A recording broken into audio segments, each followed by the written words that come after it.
Ternyata sudah begitu maju perkembangannya ya, Sekolah Taksisius di bawah bendera Yayasan YBHK ya Pak ya. Ya.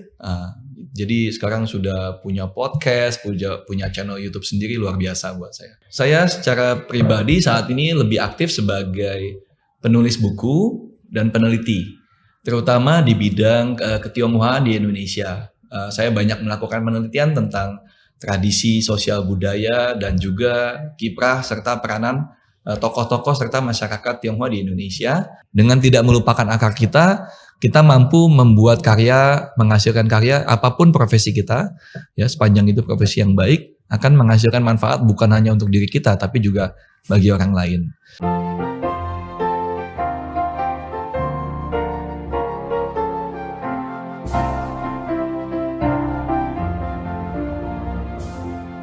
Halo Sobat YBHK, kita bertemu lagi dengan podcast sukses bersama YBHK. Kita memasuki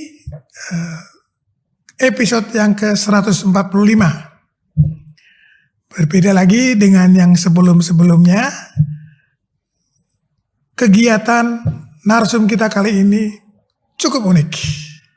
Narsum kita kali ini adalah seorang alumni Tarsisius 2. Dia penulis buku dan peneliti. Untuk lebih lengkapnya, kita persilahkan Mas Alex menjelaskan. Silakan Mas Alex. Terima kasih. Saya pada tahun 1991 hingga 95 menjadi siswa di SMP dan SMA Taksisius 2 di Kebonjeruk, Batusari. Kemudian sekarang sudah jadi alumni nih. Terus berjodoh ketemu kembali dengan mantan guru saya nih, Pak Andreas, yang sekarang sudah menjabat kepala sekolah.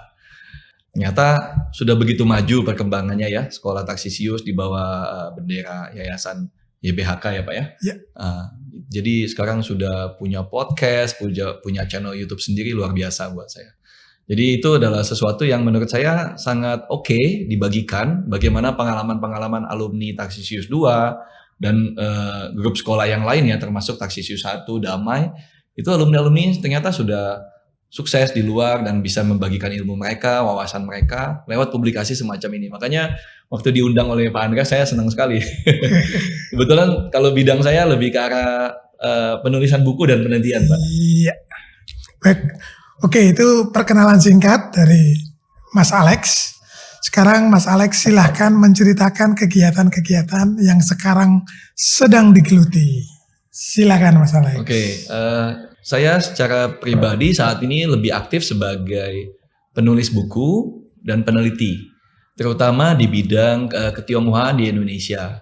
Saya banyak melakukan penelitian tentang tradisi sosial budaya dan juga kiprah serta peranan tokoh-tokoh serta masyarakat Tionghoa di Indonesia. Saya melakukan penelitian dari Sabang sampai Papua. Ya, jadi penelitiannya keliling Indonesia. Ya? Betul Pak. Karena tidak bisa membatasi tradisi budaya di Pulau Jawa saja, ternyata banyak. Biasanya kalau kita meneliti di satu titik atau daerah, nanti ujung-ujungnya akan nyambung juga ke daerah lain. Ada hubungannya ya? Ada hubungannya Pak. Karena apa yang dilaksanakan? Dalam waktu meneliti gimana? Kami biasanya melakukan penelitian ke desa-desa, kampung-kampung. Kita meneliti apa sih peranan-peranan atau kegiatan atau kisah-kisah yang selama ini belum terungkap. Termasuk yang belum terungkap atau tidak dimasukkan ke dalam buku sejarah resmi kita.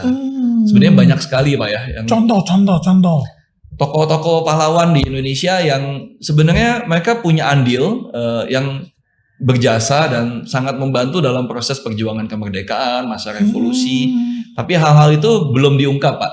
Dan itu menjadi cerita-cerita yang menurut saya kalau kita biarkan terlalu lama akan hilang. Sebab narasumber yang tahu saksi sejarahnya mungkin sudah meninggal. Betul. Jadi saya berpikir harus ada yang mencatat, mendokumentasikan semua itu. Kebetulan saya masih orang jadul Pak. Jadi kita masukkan dalam bentuk buku. Jadi saya juga akhirnya mendirikan penerbit sendiri, penerbit 78 dan penerbit Tionggi. Penerbit nih ya? Iya, penerbit buku Pak. supaya naskah-naskah tersebut bisa segera diterbitkan. Oh ya, ini para pemirsa harus tahu ada beda penerbit dan percetakan. Coba jelaskan apa Ya. itu penerbit dan percetakan. Apalagi ISBN itu ya. Ya. Ya, coba. Kalau penerbit itu Pak, jadi dia sebatas menerima, mengumpulkan, dan melakukan proses penerbitan terhadap naskah buku tersebut. Contoh misalnya rekan-rekan channel Taksi 2 ini ada yang punya naskah yang menurut teman-teman bagus di sini, atau rekan-rekan guru dari sekolah punya naskah kisah pengalaman saya selama mengajar di Taksi 2. Nah, itu kan suatu hal yang memorable Pak. Nah, Ya. itu ingin diterbitkan menjadi satu buku yang mungkin bisa menjadi nostalgia atau bisa menginspirasi orang lain. Ya. Nah, jadi kita terbitkan menjadi satu buku. Dan setelah diterbitkan akan mendapat, kalau Bapak Andreas perhatikan di setiap halaman belakang buku ada tulisan ISBN. ada nomor ISBN. Ya. Artinya buku tersebut, naskah tersebut yang sudah menjadi buku akan tersimpan arsipnya di Perpustakaan Nasional Republik Indonesia, Perpusnas Republik Indonesia. Sehingga kelak nanti generasi berikutnya, anak cucu itu bisa melihat, oh dulu Taksi 2 seperti ini, dulu siswa-siswanya seperti ini gitu ya. Masih seru sekali pengalaman dulu. Ya. Itu penerbit Pak. Tapi kalau percetakan, dia mendapat naskah dari penerbit lalu dicetak. Oh. Gitu. Ada ya silakan. Boleh tanpa lewat penerbit? Bisa langsung ke percetakan atau harus lewat penerbit? Kalau langsung ke percetakan itu namanya buku stensilan yang tidak memiliki ISBN. Jadi Bapak bisa saja mengumpulkan satu naskah, di clipping, dijilid yang rapi, dicetak tapi tidak punya ISBN. Artinya buku tersebut lingkupnya lokal. Nah, misalnya proceeding ya Pak ya. Tesis begitu itu sifatnya lokal gitu. Karya tulis yang untuk. Tapi kalau Bapak mau lingkupnya nasional, karya kita ingin dibaca oleh masyarakat Indonesia ya sebaiknya lewat penerbit. Oke, ini dalam perjalanan tadi peneliti, kita kembali lagi ke peneliti tadi. Biasanya hal-hal apa yang menarik sehingga Mas Alex itu terus meneliti sesuatu ya, mungkin alangkah awal ketemu jejaknya bagaimana dan seterusnya. Coba. Oke. Kita ambil contoh Pak, waktu saya melakukan penelusuran terhadap silsilah keluarga ya Pak ya. Oh, silsilah keluarga. Silsilah keluarga. Seringkali kita sebagai manusia tuh lupa atau tercerabut dari akar kita Pak. Sedangkan kita kan sesuai pepatah dalam bahasa Jawa, kalau ngombe harus ingat harus ingat sumbernya gitu kan Pak ya. Minum harus ingat sumbernya. Jadi saya juga waktu itu berpikir kenapa saya juga tidak menggali tentang akar budaya atau tradisi atau leluhur saya sendiri.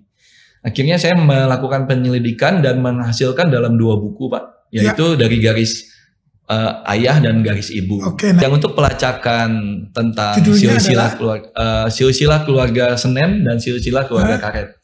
Karena dulu leluhur saya dari daerah Karet di Jakarta Selatan dan dari daerah Senen di Jakarta Pusat.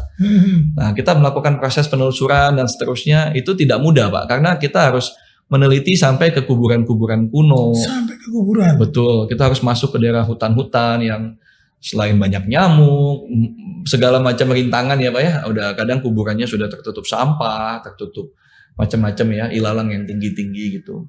Nah, dalam proses penelusuran itu tidak mudah juga karena kita harus mengetahui kuburan yang mana, kan kompleksnya luas Pak ya. Kita harus mencari gitu, dan kadang-kadang prosesi pemakaman di kuburan seluas 10 hektar itu tidak tertata atau terstruktur dengan baik. Misalnya yang meninggal tahun 1950, 60, 70 tidak begitu.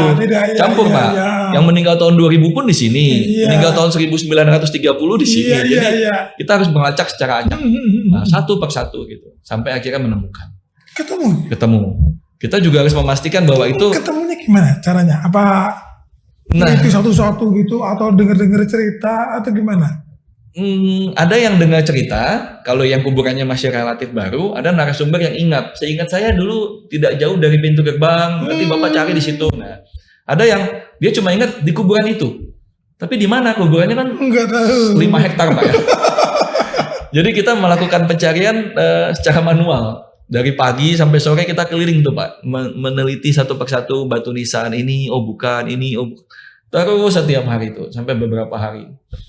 Bapak bisa bayangkan di tengah di tengah hutan, kuburan-kuburan komplek itu yang segala macam nyamuk, serangga ya. Apalagi sekarang banyak film horor. Ya, udah mulai merinding ini. Untungnya saya nyarinya siang, Pak. Jadi itu masih aman. Nah, Iya. jadi kita kadang-kadang membaluri badan kita dengan berbagai macam minyak supaya tapi tetap aja tembus, Pak. Gitu.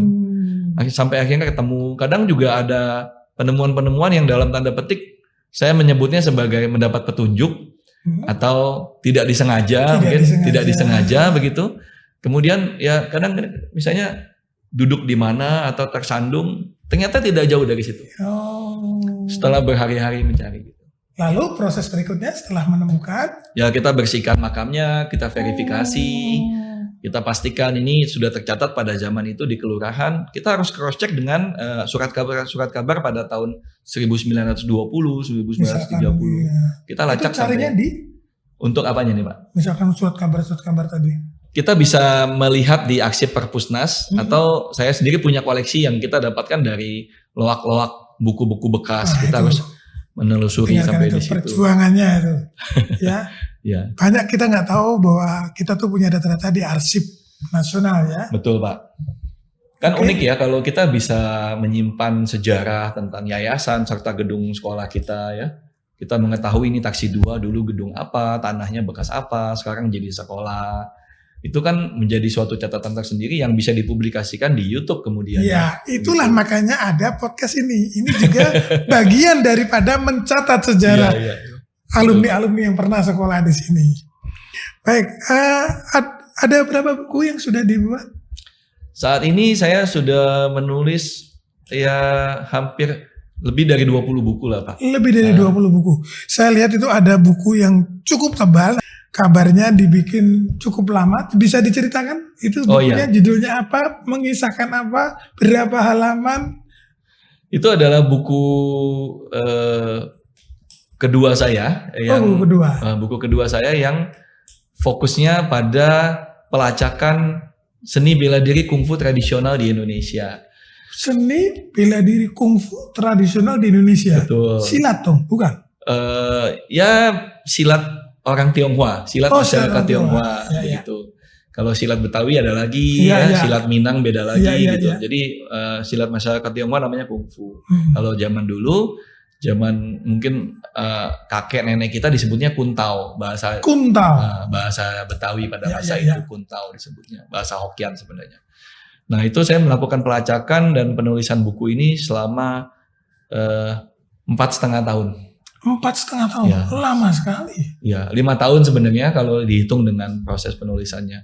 Jadi kita melakukan penelusuran pelacakan mulai dari kilometer 0 sampai ke Papua, kita menelusuri satu persatu.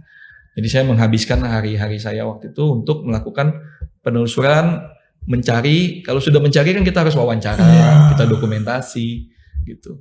Kalau sudah ketemu mungkin relatif lebih mudah.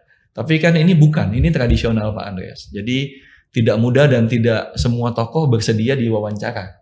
Karena mereka tradisional ya, menutup diri. Hanya orang-orang tertentu yang bisa mengakses gitu. Di buku itu selain dikisahkan proses pencarian dan segala macam, apa dikisahkan juga ada, ternyata di Indonesia tuh ada kungfu yang jenis ini, jurusnya ini, bajunya warna ini, ada gitu atau? Betul, sangat detail. Semuanya detail. Dan saya bukan hanya fokus ke situ, Pak. Jadi buku, walaupun judulnya kungfu, tidak membahas seperti latihan kungfunya bagaimana bukan, tapi lebih ke arah sejarahnya dan bagaimana kiprah serta peranan para tokoh-tokoh kungfu di Indonesia ternyata juga ada yang berjuang pada masa kemerdekaan, menggunakan keahlian mereka sebagai pejuang kemerdekaan. Ya, zaman dulu kan mungkin kalau kita baca di buku sejarah pejuang-pejuang Republik Indonesia itu menggunakan bambu runcing. Nah, tapi mereka juga sebenarnya ada yang menggunakan senjata-senjata lain yang juga dilatih. Coba apa saja? Iya, kalau kita bicara kungfu tradisional mungkin sesuatu yang para pemirsa tidak terpikir ya. Yang zaman dulu kalau kita bandingkan dengan sekarang itu kayaknya nggak mungkin Pak Alek gitu kan. Tapi itu sesuatu yang pada masa itu adalah hal yang nyata. Mungkin kalau teman-teman sering menonton film silat, film Mandarin itu kungfu-kungfu yang luar biasa yang aneh-aneh kita pikir itu hanya ada di film. Tapi ternyata dalam kenyataannya itu ada Pak. Ada. Dan itu tradisional. Salah satunya tadi kalau Pak Andreas tanya apa sih misalnya, Iya. dari dalam mulutnya Pak, dia bisa menimpukan jarum. Jarum atau bubuk atau butiran kacang hijau gitu, nanti dia bisa menancap ke tembok. Jadi pada masa itu ada yang menggunakan keahlian kungfu tersebut, dia bersembunyi di atas pohon. Pada waktu pasukan Belanda lewat misalnya, nanti dari atas pohon dia seperti membidik, lalu dikeluarkan jarumnya. Nanti kena, terus prajuritnya pingsan. Setelah prajuritnya pingsan, kita bisa mengambil pistolnya, diberikan ke pejuang kita yang tadi pakai bambu runcing. Wah, Itu salah satunya Pak. Ya. luar biasa. Itu nggak kepikiran loh, bener kata Pak Alex, kita tidak kepikiran bahwa itu memang ada dan memang sumbangsih pejuang-pejuang kita tidak hanya melalui bambu runcing, tapi betul-betul ada senjata-senjata rahasia yang kita udah punya dari dulu. Betul. Oke. Dan itu belum pernah tercatat dalam sejarah. Iya, saya belajar sejarah dari SD sampai sekarang juga Iya. baru denger ya ini. Ini bagus sekali. Itu buku kedua. Buku pertama? Buku pertama saya justru bukan tentang itu, tapi judulnya adalah 7 kali gagal, 8 kali bangkit. 7 kali gagal. Oke, nanti Mas Eko Nanti tanya. bisa ditampilkan di layar. Nah, jadi itu berkisah tentang intisari yang saya dapatkan bahwa di dalam hidup ini sesuatu yang tidak terhindarkan Pak untuk kita mengalami kegagalan atau suatu hal yang kita tidak harapkan, Harus tapi itu kita terjadi. lalui. Harus kita lalui. Harus kita lalui. Tapi seringkali kan orang juga melaluinya dengan cara yang bagaimana? Iya. Menangis. Itulah makanya di Atau apa Tarsisius gitu. itu ada ketangguhan. Saya setuju. Ya, oke, Kita harus tangguh, kita harus punya semangat untuk bangkit. Tapi itu kan sebatas teori, Pak. Iya.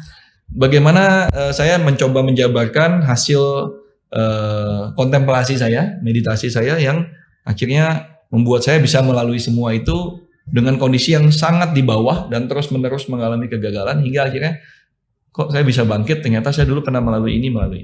Itu sebabnya kalau Bapak nanti lihat di dalam halaman pertama buku tersebut, saya menuliskan kalimat seperti ini. Buku ini yang Anda harus lakukan pada saat Anda mengalami kegagalan, Anda emosi, saya tulis seperti ini. Banting buku ini, hinjak-hinjak. Kalau Anda sudah puas, ambil bukunya, minta maaf sama bukunya, setelah itu Anda baca. Anda tidak bisa membaca buku kalau Anda lagi gagal, lagi stres, lagi mau menangis gitu. Baca buku, mana ada yang mau baca? Dia harus meluapkan dulu semua. Kalau perlu banting itu bukunya. Pokoknya sampai dia harus udah puas, baru dia baca. Itu akan masuk. Itu yang waktu itu saya tuliskan. Lalu arti angkanya 7 kali gagal, 8 kali bangkit. Ini ada 7-8-nya ini apa nih? Betul. Jadi 7 itu suatu proses Pak. Kalau kita lihat bentuk angkanya kan seperti menurun ya Pak. Ya. Dia jatuh gitu. Lalu angka 8 itu sesuatu yang tidak berkesudahan. Oh iya. Nah, Nyambung terus. Betul. Dalam filosofi Tionghoa dia angka hoki disebutnya. Makanya dia angka yang terus menerus. Makanya Bapak lihat ada toko-toko yang menggunakan angka 8, maksudnya bisnisnya berkelanjutan terus. Artinya saya mau menjabarkan walaupun kita terus menerus jatuh, kita harus terus menerus mencoba karena itu sesuatu yang tidak terhindarkan dan juga kita harus bangkit dengan tanpa syarat ya Pak. Dalam arti terus menerus gitu. Kalau kita menyerah ya habis. Anak-anak muda sekarang sering mengalami banyak tekanan pendidikan, pelajaran yang berat atau lingkungan, bully dan sebagainya. Kalau mau ambil jalan pintas rasanya terlalu sayang karena orang tua sudah membesarkan mereka dan kita harus mencoba membagikan, menjabarkan bagaimana memupuk semangat itu dengan cara-cara tertentu yang saya mencoba menuliskan berdasarkan di buku ini ada. Dan itu bukan cuma teori Pak, seperti harus begini enggak. Tapi saya tuliskan saya mengalami ini, saya sudah mau mengalami yang lain, mengambil segala macam jalan, tapi akhirnya saya mencoba ini dan berhasil. Nah, jadi saya mencoba itu Pak. Harapannya mungkin ada yang bisa terinspirasi. Bisa menginspirasi. Betul. Luar biasa. Ternyata buku ini kemudian bestseller Pak di Gramedia. Masih ada nih? Mungkin masih dicetak ulang. Dia diterbitkan oleh penerbit Kanisius waktu itu. Oh, Kanisius Jogja. Betul. Oh, baik. Nanti kita cari. Promosi ya Pak. Oh iya dong. Ini kan penting buat kita ya. Bagaimana kalau kita mengalami kegagalan, lalu bagaimana kita giat untuk kita menjadi bangkit kembali. Oke. Dalam perjalanan Mas Alex ini meneliti dan menulis buku, kira-kira apa sih tantangan yang sering dihadapi? Tantangan ya Pak ya. Bahkan mungkin menjadi hambatan. Oke. Setiap proses penulisan dan penelitian buku itu punya tantangannya masing-masing nih Pak Andreas ya. Tapi yang paling umum bagi seorang penulis adalah profesi ini untuk saat ini di Indonesia belum bisa menjadi sesuatu yang cukup Pak. Yang cukup untuk menjanjikan kita sebagai profesi mata pencaharian. Ya. Sehingga biasanya hal ini akan membuat kita tertantang atau tadi Bapak menyebut hambatan gitu ya dalam proses penulisan buku selanjutnya.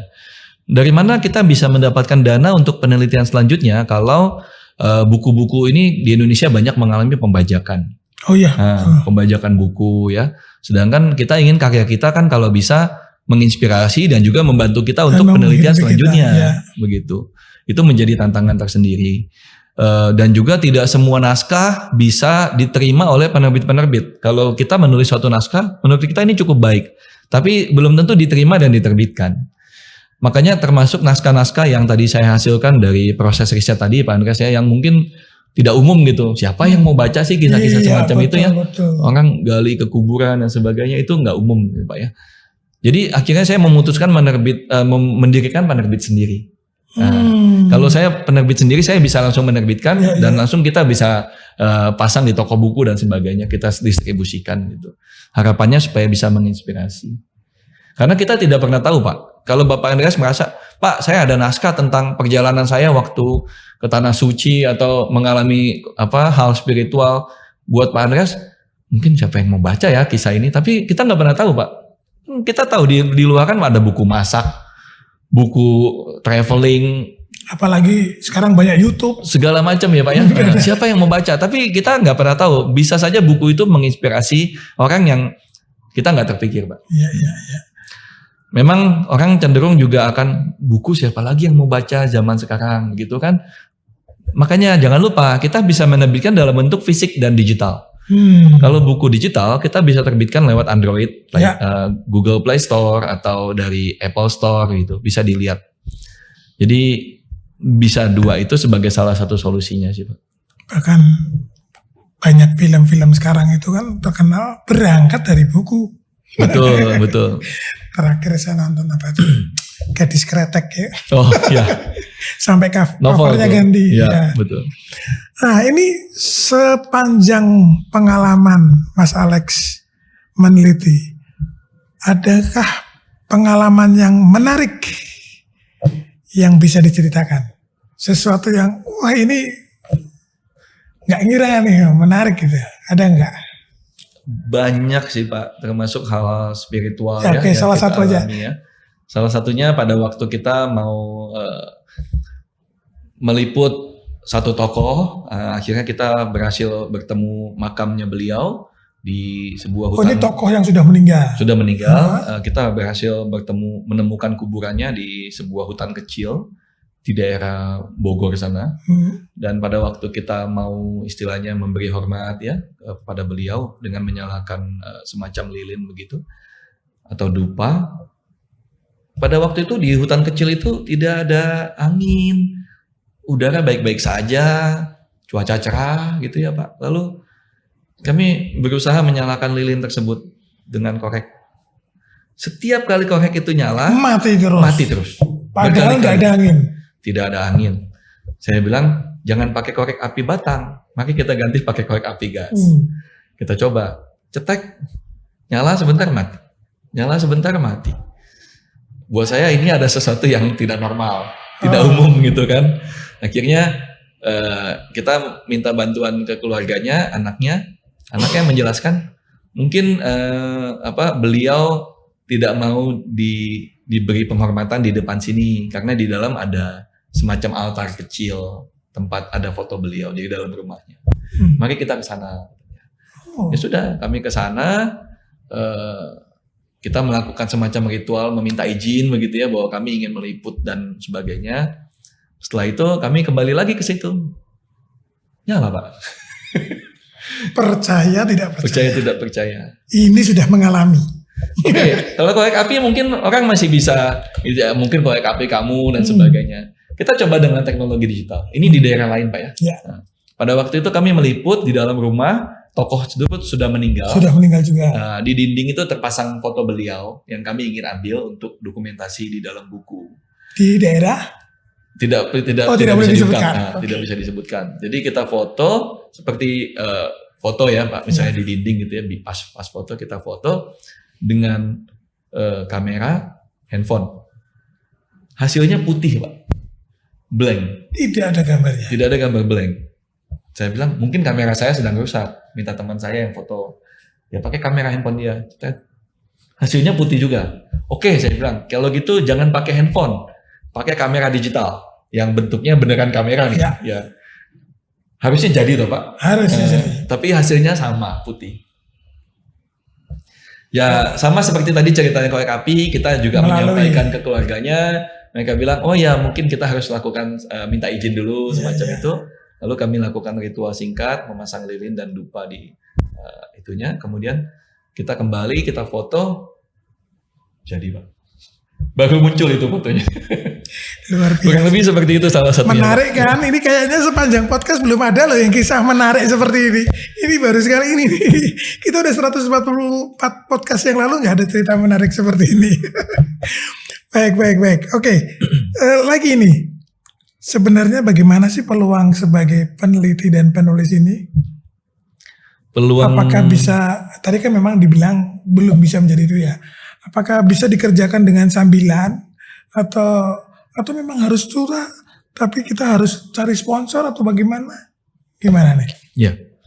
Jadi kalau menurut saya profesi penulis dan peneliti itu harus bermula dari passion, Pak.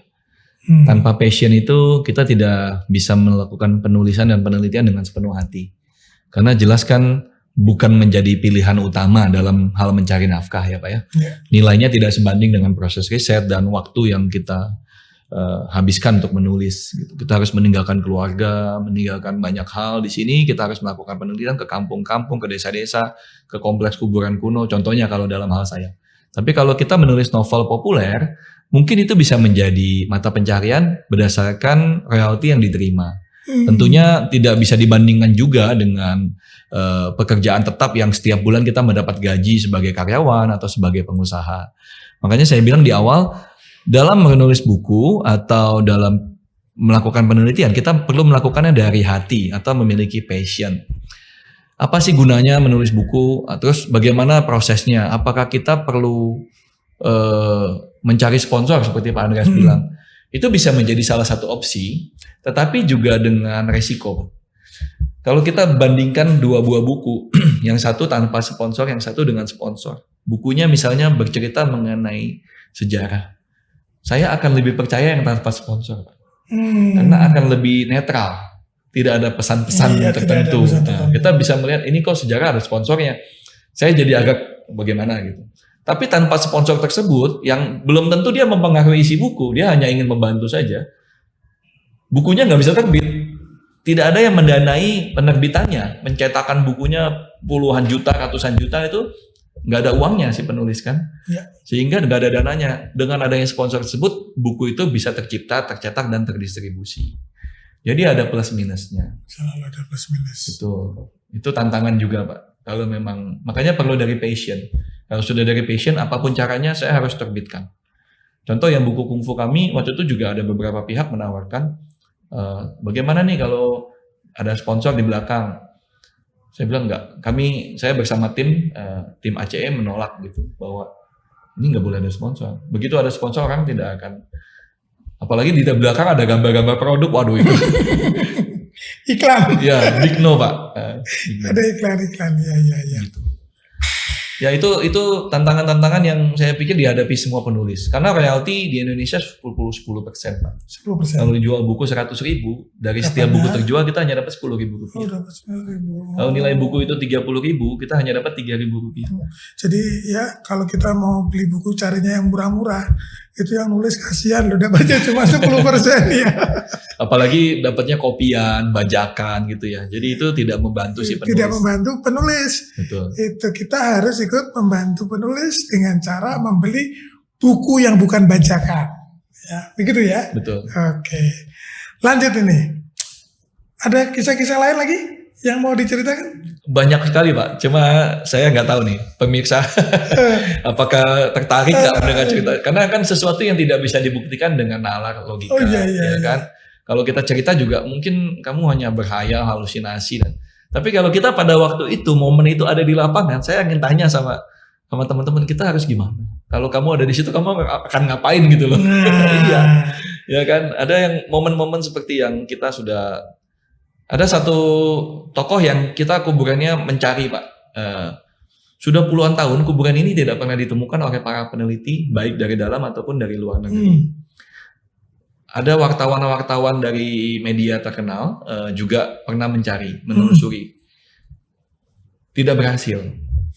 Akhirnya sampai pada waktu itu kami mendengar itu dan para peneliti yang sedang menulis buku tentang tokoh tersebut bercerita kepada kami, saya usul, boleh nggak saya coba bantu? Kebetulan saya beberapa kali juga keliling di kuburan-kuburan itu.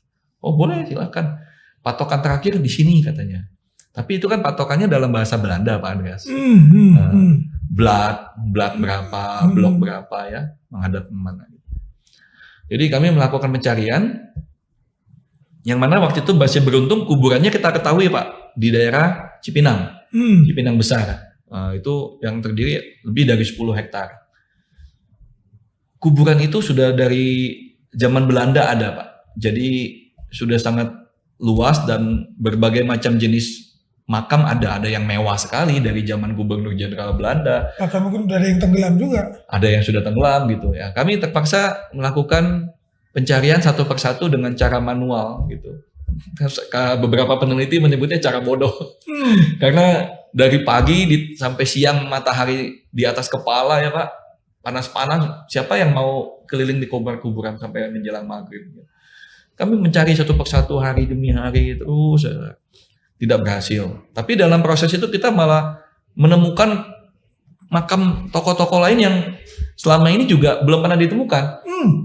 Kami laporkan ke para sejarawan, kami nggak sengaja ketemu ini. Wah ini juga kita belum pernah ketemu gitu. Tapi tujuannya bukan nyari yang itu ya Pak, kita mencari yang lain sebenarnya. Malah bisa jadi cerita sendiri ya. Betul, itu bukunya sedang disusun. Nah, kemudian sampai hari terakhir itu kami sudah lelah sekali karena dari pagi sampai malam kita cari menghadapi kuburan yang sudah menjadi rumah penduduk, di mana kami harus datang mengetuk pintunya Pak. Jadi rumah itu sebenarnya kuburan Belanda yang ada tiang-tiangnya Pak Andreas. Kemudian diberikan atap sama mereka. Mereka tinggal di dalamnya. Kami masuk, kami permisi. Mereka sedang menonton televisi di atas kuburan itu yang sudah jadi rumah gitu. Kami permisi Pak, kami sedang proses penelitian. Kami mau mencari. Oh ya boleh silahkan. Kami angkat televisinya. Di balik televisi ada batu nisan. Kami langsung foto, buru-buru kami catat, kami dokumentasi. Kita kembalikan lagi TV-nya. Pak terima kasih. Itu salah satunya. Itu masih bagus, tapi banyak sekali komplek-komplek yang sudah tertimbun sampah. Sampahnya bukan sampah biasa, Pak. Sudah membunuh, sudah ada bangkai tikus, bangkai ular, segala macam, bangkai kucing yang kita harus mencoba dengan segala macam cara, gitu. Belum lagi nyamuk dan segala macam serangga yang Bapak pakai minyak apapun itu tidak mempan, Pak. Sebab dia sudah begitu banyak ya, gitu. Jadi kalau pulang dari sana pasti sudah macam-macam ya. Kalau nggak gatal-gatal berarti belum keliling deh. Baik, lagi nih pesan-pesan buat generasi muda. Terkait tentang kalau mau jadi penulis jadi apa? Salah satunya punya passion. Kita harus punya passion. Nah, coba sampaikan buat adik-adik. Iya, khususnya di YBHK. Adik-adik di YBHK tentunya juga ingin ya mengetahui atau memiliki karya tersendiri. Tapi yang paling penting adalah jangan pernah lupa sama akar jati diri kita. Siapa kita dan kita ini dari mana. Itu penting. Selain itu kita juga tidak lupa kalau sudah menjadi alumni kita harus ingat kita bisa sampai sesukses ini juga karena peranan para guru-guru kita. Para karyawan di sekolah kita, kepala sekolah, wakil kepala sekolah itu hal-hal yang mungkin adik-adik saat ini waktu menonton channel ini Pak Alex sama Pak Andreas ini ceritanya terlalu jauh Pak, kami masih SMP, masih SMA gitu. Betul, Tapi waktu saya SMP dan SMA, saya juga mengalami seperti yang adik-adik rasakan. Waktu itu ada alumni diundang ke sekolah taksi 2, dia membagikan kisah hidupnya sejak setelah menjadi alumni. Di acara MPLS namanya. MPLS ya Pak ya. Kita lanjutkan. Kalau kita sudah mengingat tentang semua itu, kita niscaya akan menjadi orang yang lebih punya karakter, punya jati diri. Dengan tidak melupakan akar kita mampu membuat karya, menghasilkan karya, apapun profesi kita, ya sepanjang itu profesi yang baik, akan menghasilkan manfaat bukan hanya untuk diri kita, tapi juga bagi orang lain. Dengan menulis buku, apapun yang akan adik-adik tulis atau rekan-rekan guru tulis itu menjadi suatu hal yang sifatnya abadi, dalam arti akan tersimpan di arsip negara, di Perpusnas Republik Indonesia.